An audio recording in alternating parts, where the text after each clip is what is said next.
Good day everyone, welcome back to my channel. I'm Cikgu Darrel, and today we shall continue on Module 3 in the past. Let's play. By the end of this lesson, you should be able to distinguish between past and present events. Before we go into further discussion about our lesson today, let us go through first together the vocabulary that we have covered in the previous lesson. Are you ready? Together, read after me. Treasure, treasure. Die, die. Gold, gold. Mosquito, mosquito. Bite, bite. Tomb, tomb. So these are the vocabulary that we have covered in our previous lesson. And for today's lesson, let me introduce to you first the new vocabulary that we are going to cover for today's lesson. Together, read after me again. Camel, camel. Hum, hump. Desert, desert. Speak, speak.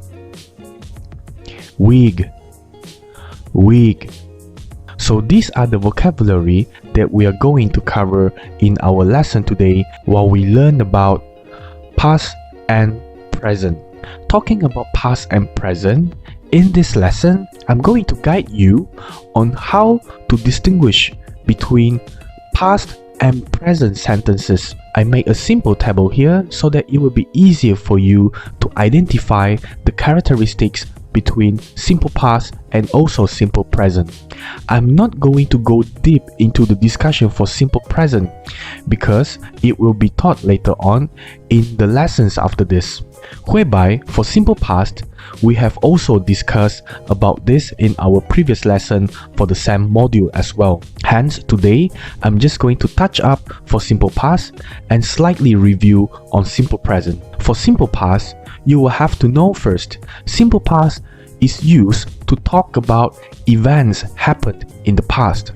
What is the meaning of the past? It means sudah berlaku. If you want to know further about simple past in detail, you can just feel free to click at the link on top here to go to the lesson that I have uploaded in my previous video. When we are using simple past, bear in mind that there are a few examples of verbs used in the sentence. There are a few types of them. The first type is ed followed by ied, consonant ed, irregular, and also no change. Irregular means the spelling of the verb in simple past form is totally different compared to the spelling in its base form. Whereby for no change, it means the spelling of the verb remains the same in both base form and also simple past form. In simple past, the verb be is, was, or were. And another important key that you will have to know is the examples of time. Since we're saying that simple past is used to talk about events happen in the past or sudah berlaku, then the time mentioned here is a very important keyword for you to know whether the sentence itself is a past or present apart from looking at the type of verb being used in the sentence. Examples of time are just now, yesterday, last night, last week, last Saturday, an hour ago. Just bear in mind that the examples of time in simple past, apart from just now and yesterday, any time that is being mentioned with the keyword last and also ago, they are the examples of time for simple past. How about for simple present? If simple past talks about events happening in the past, then present is totally opposite. It talks about facts and routines. Facts, it means fakta in BM, and routines, it means perkara yang berulang setiap satu masa. The examples of verbs used in the sentence here is totally different compared to simple past because in simple present, the use of verbs relies on the subject pronoun. If the subject pronoun is he, she, or it, then we will have to put s at the back of the verb. However, not every verb we have to put only s. There are some verbs that we have to use ies or es. So you will have to know the characteristic of each verb in base form. Only then you can determine whether the verb has to put s, ies, or es depending on the subject pronoun. Whereby for they, we, I, you, all the verb will remain in base form. In simple present, the verb be is, are, or am. Is used for he, she, it. Are is used for they, we, you. Am is used for I. And the examples of time for simple present is every day, every week, every Friday, every year, every month. The keyword here is every. The keyword every is very closely related to the word routine. As I mentioned, routine means perkara berulang. We use every to show that the time berulang setiap satu masa. Now, we're going to do a simple activity. I'm going to test you and see if you are able to determine whether the sentence indicates present or past. Let's start with number 1. There are 2 main deserts in Egypt. How do we know if this sentence is past or present? We look at the verb be. Still remember just now I mentioned that the verb be for simple past and also simple present. Are is the verb be for simple present, and therefore this sentence is present. Number 2. Egyptians speak Arabic. Now we try to look at the verb here. The verb is speak and it is in base form.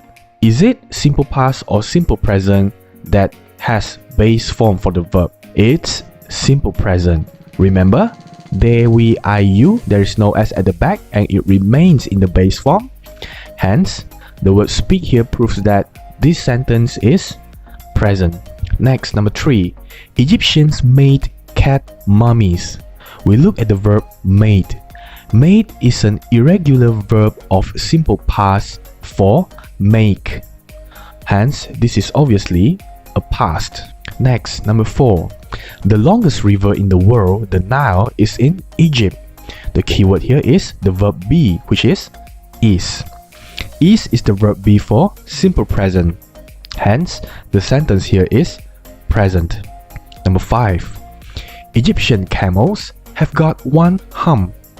The keyword here is have. Have is in the base form. Hence, this is a simple present. The past tense for have is had. So definitely this is not a past. It's a present. Another thing that you can determine is, remember, simple present talks about facts and routines. Egyptian camels have got 1 hump. This is a fact. We cannot say that during the ancient time, Egyptian camels have got 1 hump. And now, Egyptian camels have got 2 humps. We cannot exactly deny the facts.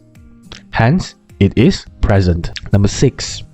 Egyptians play football. We look at the verb play is in the base form, so it is a simple present. Hence, the sentence is present. Number 7. Egyptians taught monkeys to pick fruit from trees. The verb here is taught. Taught is the simple past for teach, and it falls into the irregular form. Hence, this is past. Number 8. The weather in Egypt is very hot.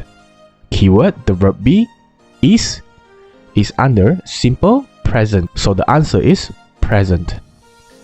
Number 9. Egyptians wore wigs at celebrations. The verb here is wore. Wore is the simple past for wear, and it falls under irregular verb as well. Hence, this is definitely a past. So that's the end of our lesson here today. This is the link to the Google Form exercise. Feel free to just go to the video description below and click on the link to do the Google Form straight away. And if you're a teacher and you would like to make a copy of this Google Form exercise, feel free to just go to the video description below and click on the link to make a copy of this Google Form exercise for your students. As usual, visit my Facebook page Cikgu Darrel, as well as subscribe my YouTube channel. Don't forget to press the bell right beside the subscribe button so that you will always get updated with my first-hand video whenever I update my playlist. With that, I would like to thank you for watching, and I shall see you at the next lesson. Bye!